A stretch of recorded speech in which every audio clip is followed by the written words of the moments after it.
massaged his arms and legs, as he said, day and night.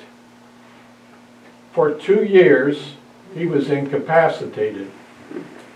When he finally was able to walk, he was only able to walk with crutches. Then eventually he was able to get to 2 canes, and then down to 1 cane. And I still have that 1 cane at home.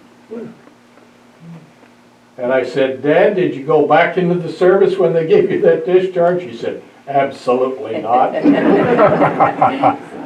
But every night, my dad would take me outside, and he said, okay, let's breathe. And he would go,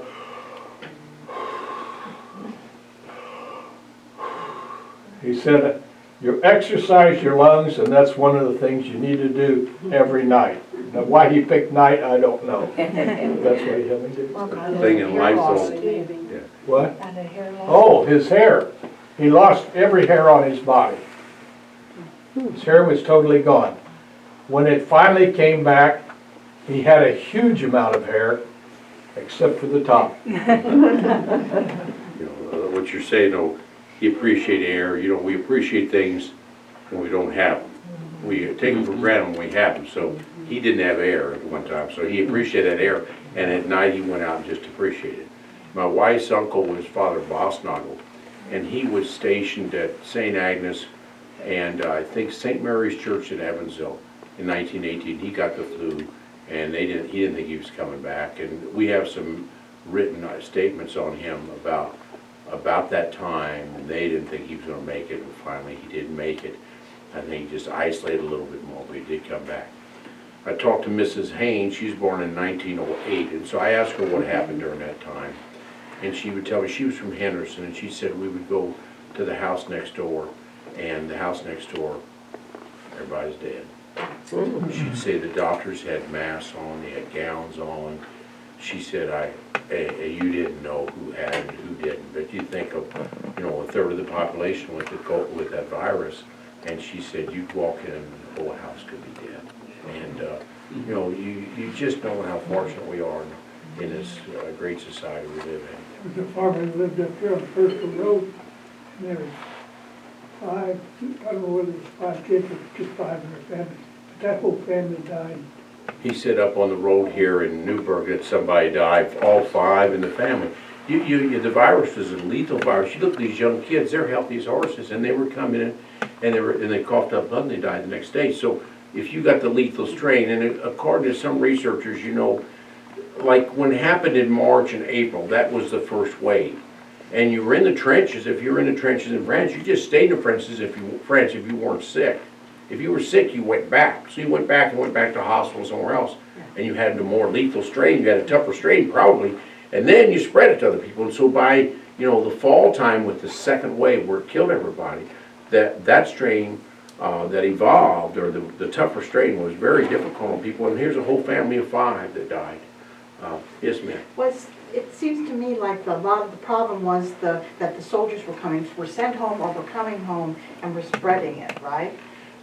I mean, is that part of the problem? I brought all that up. I don't know for sure. The question is, because the soldiers are coming home and going everywhere, it was a bad time for the world because we became more transient and moving. Because in the Army, you got to go live in the barracks, and then you got to move around. We were a tremendous vector, I would say. Did that cause it all? Well, other countries had it too, and not everybody was in the war. So I don't know if it was all caused by that. I can't give you the answer, but it probably added a lot because they were moving around and they catching those young boys. They're not going to care. They'll live with a little cold, and they didn't know what all this stuff was. They'll live with a cold. They're stronger than nails. Yes, ma'am. This has been so fascinating. So thank you. What after that period, 1918 to 1920, shall we say? What did they do in medical school to change anything? They didn't have antibiotics in the 1940s. Did they have any new courses? Or? Okay, the question is what do you do after 1918? You didn't come up with good antibiotics until the World War II, so you couldn't add antibiotics. It's just natural selection. The virus didn't act up a lot. You don't see another pandemic till about 1957. So that virus, a lot of people develop antibodies to that virus, the influenza virus, and so they develop antibodies. It didn't go on a rampage. By 1920, it wasn't acting up. What the medical system did, I can't tell you. I'd have to look that up. Did they get ready for something like that? We get ready for little things. We get ready for a big thing. And like right now, I'm telling you, I don't know what's the next one going to be and what's going to affect. So I don't know what to do because I don't know how it's going to affect us. So, and they may have been in that same situation in 1980, but I'm not a tremendous researcher, so I can't answer your question. Other questions? Okay, well, my wife is here if you want to come to one of our talks. It's at our museum, and it's the first and third Thursday of every month, but you have to talk to her. You got to get your name on the list, you got to get her phone number, and she'll give you a free lunch. And it's next Thursday, and we're going to talk about Evansville during World War II, and it's Donna Bone. She's an excellent lady. My wife's a pretty lady right there in the red. There's a lot of pretty ladies. She's one of the pretty ones. Smart man. One of the pretty ones, but I can't say she's the prettiest. I get in trouble for that, too. So I can't be upset with all the other women here. Okay? All right. She's in the red, and she's right there in red. Now, there's a couple of ladies in red, but she's in red. Okay? All right, thank you for coming. Come out to our museum and bring your kids, okay?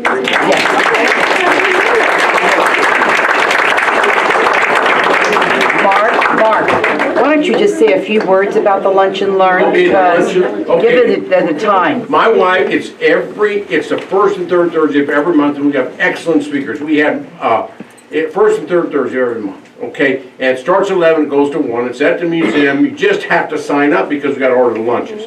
It's not steak, but it's a sandwich, okay? Like 2 weeks ago, we had Mike Gable's son. He was in charge of the Tomb of the Unknown Soldier for 2 years. He talked, unbelievable talk. We had the 48 from up here that's from Catherine give a ritual, and she was there, just unbelievable. I didn't know half of what. Crying. Yeah, crying. It's just unbelievable. We did a ritual of the 48 of the Tomb of the Unknown Soldier. We're gonna have Hochmeyer talk. We're gonna have. I mean, we've had these great talkers, and they're not, Mr. Professors. One guy. When that lady didn't show up, he talked about the Battle of Berlin. His name is Jason Holmes. Battle of Britain. Battle of Britain, okay. Battle of Britain, okay. Battle of Britain, he talked about that. I got it wrong. Sort of okay, but he talked. I can tell you I learned so much from each one of these talkers. So it's Thursday, miss a Thursday, First and third Thursday. This is May 6th. And my wife's helping with everything, and she gets you good food. And the topics this time is on the factories. The factories in World War II, and factories in World War II. Evansville and the tri-state area was the biggest per capita population working for the war effort in the world. We had 80,000 workers, and there were 120,000 people. It was the highest number working for the war effort in the world. We made 330 products at 80 different factories, okay? Unbelievable what Evansville and the tri-state area did, and people don't even know it. I didn't know until I started looking at it, but we made LST. There's only one LST left in the world that was functioning. Okay, it's functioning. It's at one there. There were 7,000 bolts at D-Day. There's only one left. It's our LST here. There's a P-47. There were 16,000 made. There's only 14 left. We got one here in Evansville. We've got a Sherman tank. We're trying to relive it because your kids, your grandkids, your nieces and nephews need to know that. And if you don't, and when you get out there and you talk, you say, well, my mom said that, my dad said that. They get 100 years of information by you bringing them out there. And what you say is, I want a birthday gift. They can't buy anything. Bring me that museum. And then you talk to them about your mom and dad's experience, because half your parents work these places. That many people work there. And they got stories about it. So love to have you out there, okay? Yes, ma'am. You probably announced, but Professor McLeod from U of E wrote a book about the. Yeah, he's an excellent talker. McLeod, he's done all kinds of things. Yeah, he's got a second book coming out, and he's really summarized that. So he's got an English accent I can hardly understand, and he's got Scottish or whatever. He talks a funny talk, but you can hear some of it. He's an excellent talker, and he's a good writer. These are pamphlets if you need them. Okay. Okay. So we'll just sit Thank you down for and coming today. I go to almost every one of these. I don't think I've missed one. You're good, you're always there. The lunch is good. It's a brown bag lunch, but, I mean, it has a sandwich, slaw, potato chips, a cookie, and then you get a bottle of water. I'm gonna give him some money to pay him off. I don't have any money to pay him.